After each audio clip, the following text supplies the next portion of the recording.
কৃষ্ণ প্ৰহ্লাদ চৰিত্ৰ ঘোষা।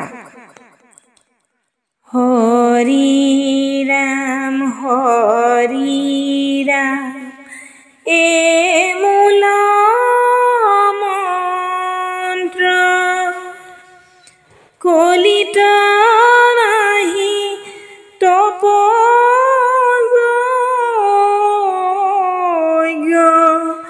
যন্ত্ৰ।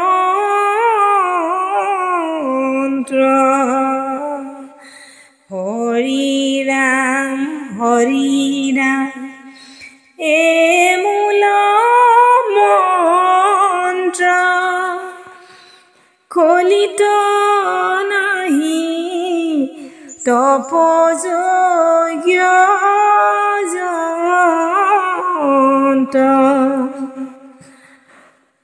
ঘোৰ কলিযুগত হৰি নামকে মূল মন্ত্ৰ কৰি তপ জপ যাগ যজ্ঞ আদি কৰিবলৈ মানা কৰিছে। পদ দ্বিতীৰ গৰ্ভে দুয়ো ভৈলা জাত, হিৰণ্যকশিপু নামে প্ৰখ্যাত, হিৰণ্যাক্ষ নামে কনিষ্ঠ তাৰ, যুদ্ধত বৰাহে চিন্তিলা মাৰ। জয় বিজয় হাবগ্ৰস্ত হৈ তিতিৰ গৰ্ভত হিৰণ্যকশিপু আৰু হিৰণ্যাক্ষ নামে জন্ম লয়গৈ আৰু যুদ্ধত বৰাহ অৱতাৰত ভগৱন্তই হিৰণ্যাক্ষক বধ কৰিলে। শুনিয়া হিৰণ্য ভাতিৰ বধ, ক্ৰোধে আৰু কত চক্ষুত বধ, পুলক তুলি গৰ্জি দৈত্যনাথ, দখন কামুৰি ঝংকাৰে মাথ। ভাতৃবধৰ কথা শুনি হিৰণ্যকশিপুৱে খঙত অগ্নিশৰ্মা হৈ দাঁত কামুৰি মূৰ জোকাৰিবলৈ ল'লে। শুল তুলি গৰ্জন কৰিবলৈ ল'লে। দানৱ গণক মাতে সম্বোধি,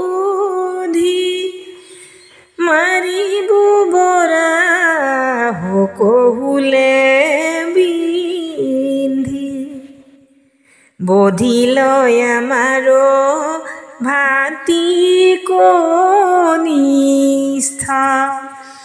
দেৱ ব্ৰাহ্মণৰ চিন্তা অনিষ্টা।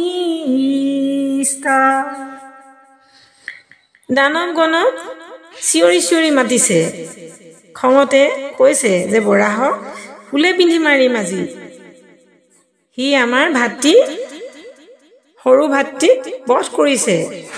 এতিয়া দেৱ ব্ৰাহ্মণৰ আমি অনিষ্ট চিন্তা কৰিব লাগিব। এনেধৰণে হিৰণ্যকশিপুৱে খঙতে আতাহ পাৰিছে।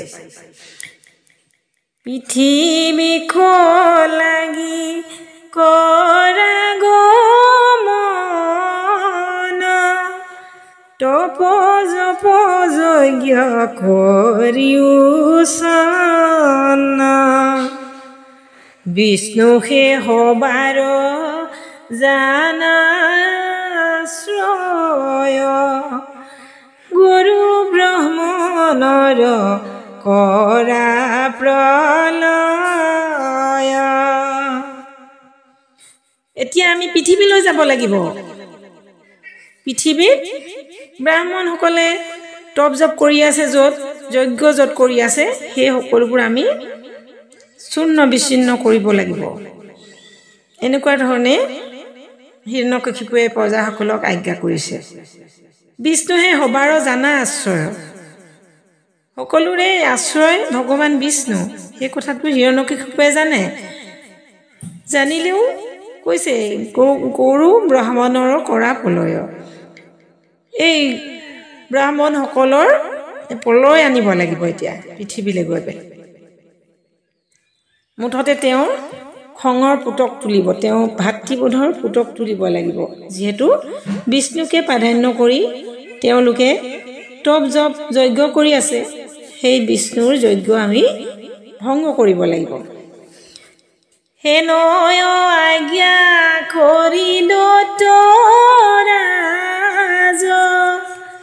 ভাতিৰ পাছে কৰি পেট্ৰ কাজ কথায় আশ্বাস কৰি দিতিক তপক মনে গৈল মন্দৰক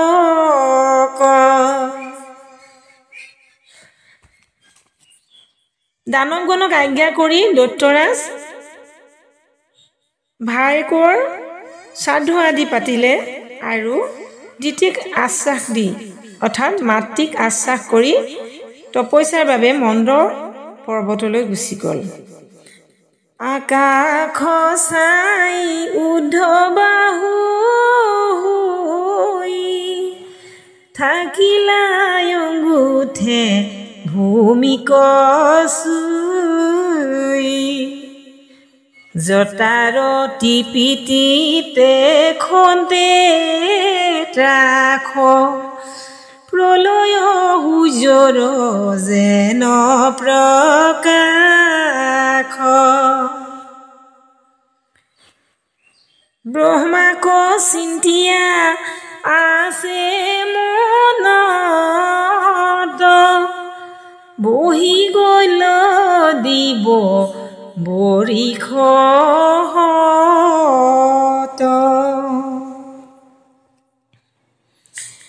আকাশলৈ চাই উদংগাৰে বুঢ়া আঙুলিৰে মাটি চুই ওপৰলৈ হাত দুখন তুলি হিৰণ্যকশিপুৱে তপস্যা কৰিবলৈ ল'লে জটাত যি তৃপ্তি ওলালে অৰ্থাৎ ৰশ্মি ওলালে সেইখিনি দেখি সকলোৰে মনত ভয়ৰ সঞ্চাৰ হ'ল যেন পলয়হে আহিছে পলয় সূৰ্যৰ যেন প্ৰকাশ আচলতে পলয় হ'বৰ বাবে সূৰ্যৰ যেনে ধৰণৰ অমংগলীয়া ৰশ্মি প্ৰকাশ হয় তেনেকুৱা ধৰণৰ অনুভৱ হৈছে সকলোৰে ব্ৰহ্মাক চিন্তি তেওঁ তপস্যা কৰি আছে আৰু ৭০ বছৰ ধৰি বহি বহি তপস্যা কৰি আছে ঢাকিল তনু মাটি তুলি শৰীৰৰ মাংস খাইলে সমূলি গজিল তাক ঢাকি বেৰুজাৰ তথাপি কটাক্ষ নাহি কেতাৰ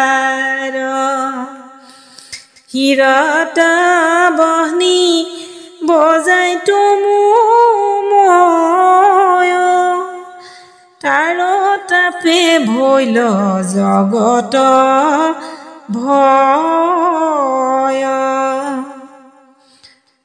সঘনে ভূমি কম্পে নিৰন্তৰ খলকিল ত্ৰাহে হাতু সাগৰ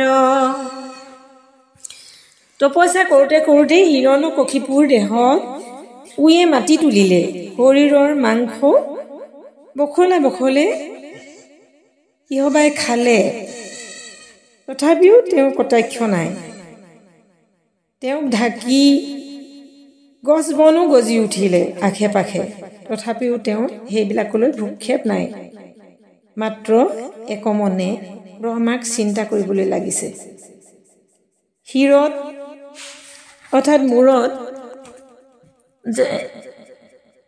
তমোময় জ্যোতি প্ৰকাশ হৈছে, যি তাপে জগত নষ্ট হৈ যাব যেন ভয় হৈছে সকলোৰে। ঘনাই ঘনাই পৃথিৱী কঁপিবলৈ লৈছে আৰু সাগৰবিলাকত মানে সন্ত্ৰাসৰ সৃষ্টি হৈছে। আচলতে সাগৰত পানী ঢৌ খুন্দিয়া খুন্দি হৈছে। এনেকুৱা ধৰণৰ অমংগলৰ সূচনা হৈছে চাৰিওফালে। সংসাৰে তৰা গহ সংখ্যাত, দোষো দিশে ভৈল উল্কাপাত। হেন দেখি ভৈল তিদখে ত্ৰাস, স্বৰ্গ এৰি গৈল ব্ৰহ্মাৰ পাখ। ঘনে ঘনে আকাশৰ তৰা খহি পৰিব ধৰিছে।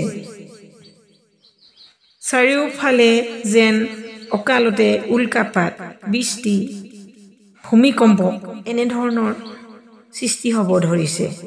এই সকলোবোৰ দেখি দেৱতাসকলে ভয়তে স্বৰ্গ এৰি ব্ৰহ্মাৰ ওচৰ পালেগৈ। কৃষ্ণৰ কিংকৰে কহে শংকৰে, বোলা হৰি হৰি সমস্ত নৰে। এ ৰাম কৃষ্ণৰ কিংকৰে কহে শংকৰে, বোলা হৰি হৰি সমস্ত নৰে। কৃষ্ণৰ কিংকৰ অৰ্থাৎ শংকৰদেৱৰ কথা কৈছে। তেওঁ সকলোকে হৰি হৰি বুলিবলৈ কৈছে। কৃষ্ণ অৰ্থ ভাঙিবলৈ যাওঁতে মানে ভুল ভ্ৰান্তি হ'ব পাৰে, আপোনাভাৱে নিজ গুণে ক্ষমা কৰি মোক আগলৈ যাবলৈ মৰম সহায় জনাব বুলি আশা কৰিলোঁ। কৃষ্ণ।